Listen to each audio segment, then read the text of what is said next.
Welcome to Spiritual Calisthenics. Christ is in our midst. On November 25th, we celebrate St. Catherine, the great martyr of Alexandria, as well as the apotheosis of the presentation of the Theotokos into the temple, and St. Mercurius, the great martyr of Caesarea and Cappadocia. Regarding the great martyr, St. Catherine of Alexandria, the holy great martyr Catherine was the daughter of Kochos, the governor of Alexandria, during the reign of Emperor Maximian. Living in the capital, the center of Hellenistic knowledge, and possessed of a rare beauty and intellect, Catherine received an excellent education, studying the works of the greatest philosophers and teachers of antiquity. Now, we have to remember that Alexandria was home to the Alexandrian Library, one of the 7 wonders of the world.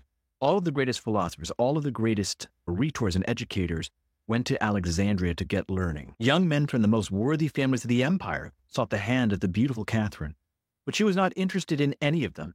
She told her parents that she would enter into marriage only with someone who surpassed her in nobility, wealth, comeliness, and wisdom.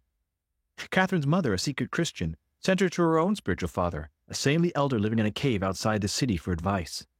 After listening to Catherine, the elder said that he knew of someone who surpassed her in everything. His countenance is more radiant than the shining of the sun, and all of creation is governed by his wisdom. His riches are given to all the nations of the world, yet they never diminish. His compassion is unequaled. This description of the heavenly bridegroom produced an ardent desire in the soul of the holy maiden to see him. "If you do as I tell you," said the monk, "you will gaze upon the countenance of this illustrious man." In parting, the elder gave Catherine an icon of the Theotokos with the divine child on her arm, and told her to pray with faith to the Queen of Heaven, the mother of the heavenly bridegroom, and she would hear Catherine and grant her heart's desire. Catherine prayed all night and was permitted to see the most holy Virgin, who said to her divine son, "Behold thy handmaiden Catherine, how fair and virtuous she is." The child turned his face away from her, saying, "No, she is ugly and unbelieving. She is a foolish pauper, and I cannot bear to look at her until she forsakes her impiety."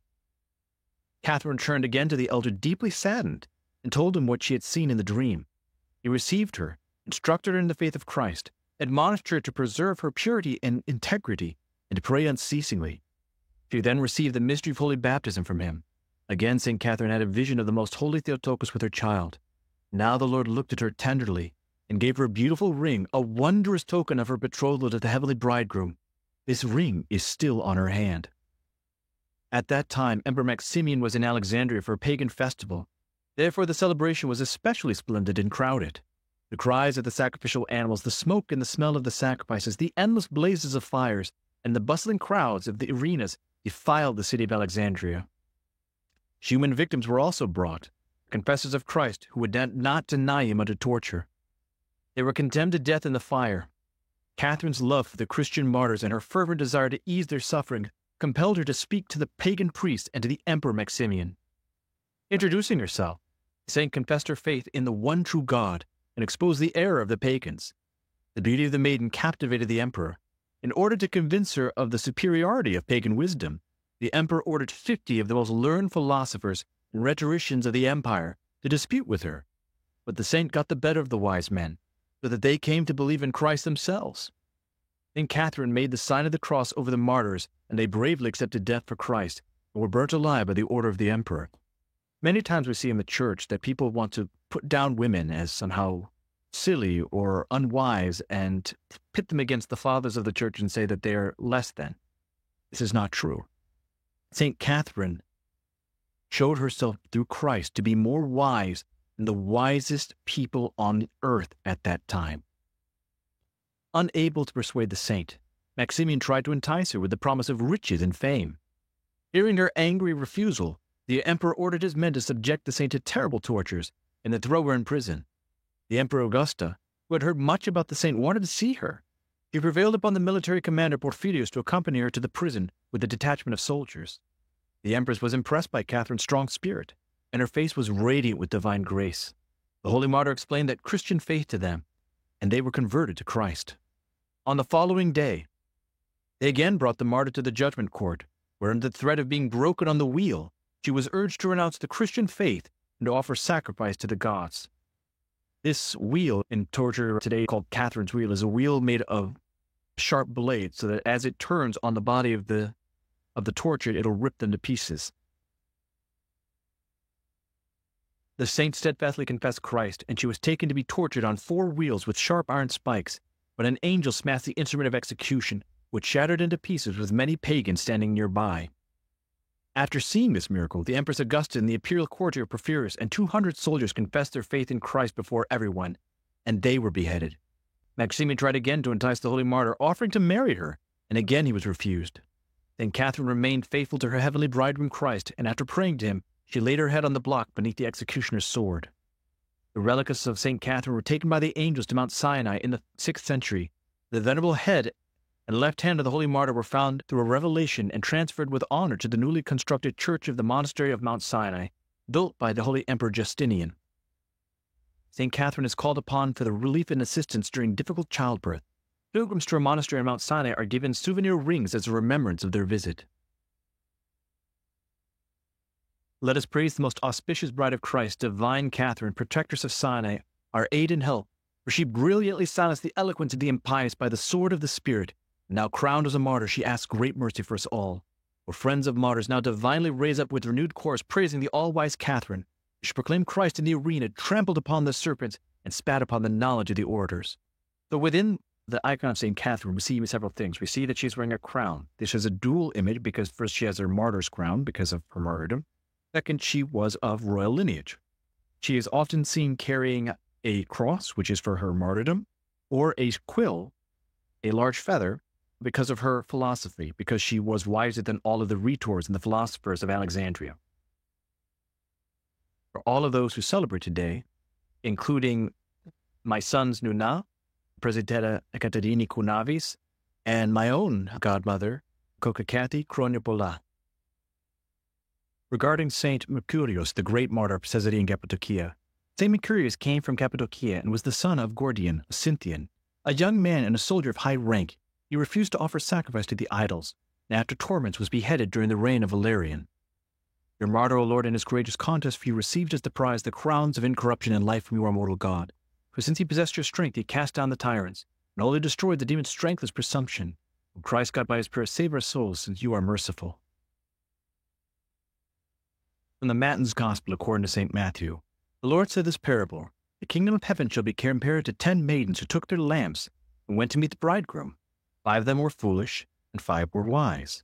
For when the foolish took their lamps, they had no oil with them, but the wise took flasks of oil with their lamps. As the bridegroom was delayed, they all slumbered and slept. But at midnight there was a cry, Behold the bridegroom, come out to meet him. Then all the maidens rose and trimmed their lamps. And the foolish said to the wise, Give us some of your oil, for our lamps are going out. The wise replied, Perhaps there will not be enough for us and for you. Go rather to the dealers and buy for yourselves. And while they went to buy, the bridegroom came. And those who were ready went in with him to the marriage feast. The door was shut. Afterward the other maidens came also, saying, Lord, Lord, open to us. They replied, Truly I say to you, I do not know you. Watch therefore. You know neither the day nor the hour in which the Son of Man will come. So this allegory of the maidens is especially resplendent when we look at the story and the life of St. Catherine the Great. For she desired to be the bride of Christ, and before she became Christian, she was seen as ugly. She was seen as not desirable because her journey was not yet complete. And then when her journey was complete, she received the ring showing her betrothal to Christ our God. The foolish virgins and the wise virgins in this parable are basically shown as carriers of virtues, where the oil is virtue. And the reason why this is important for us to know is because it seems very odd that the wise virgins would say, well, you can't have any of our oil. It seems very not nice to not share. But if the fuel is something that cannot be shared, you cannot share your virtues. You cannot share kindness. You cannot share generosity. You cannot share patience. These are only things that you can acquire through time and wisdom and life. And so if you are foolish, you're not going to have these things. And you can try to purchase them, but it's not going to work and it'll be too late. And if we do not have these qualities of God, Christ is not going to know who we are. He's not going to be able to look upon us and say, you are my friend. You are my servant. From St. Paul's letter to the Galatians. Brethren, before faith came, we were confined under the law, kept under restraint until faith should be revealed. So that the law was our custodian until Christ came, that we might be justified by faith. But now that faith has come, we are no longer under a custodian. For in Christ Jesus you are all sons of God through faith. For as many of you were baptized in Christ have put on Christ. There is neither Jew nor Greek, there is neither slave nor free, there is neither male nor female, for you are all one in Christ Jesus. If you're Christ, then you're Abraham's offsprings, heirs according to the promise.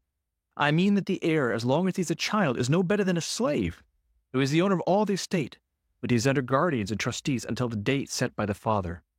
So with us, when we were children, we were slaves to the elemental spirits of the universe, meaning that our philosophy, our understanding, was to things like gods and parables and fables and myths and legends. But now that we know the truth, we're no longer slaves to those things. St. Catherine, by converting all of those rhetors, all of those philosophers, shows us that she has this wisdom of God. But when the time had fully come, God sent forth his Son, born of a woman, born under the law, to redeem those who were under the law, that we might receive adoption as sons. The Gospel during the liturgy according to St. Mark.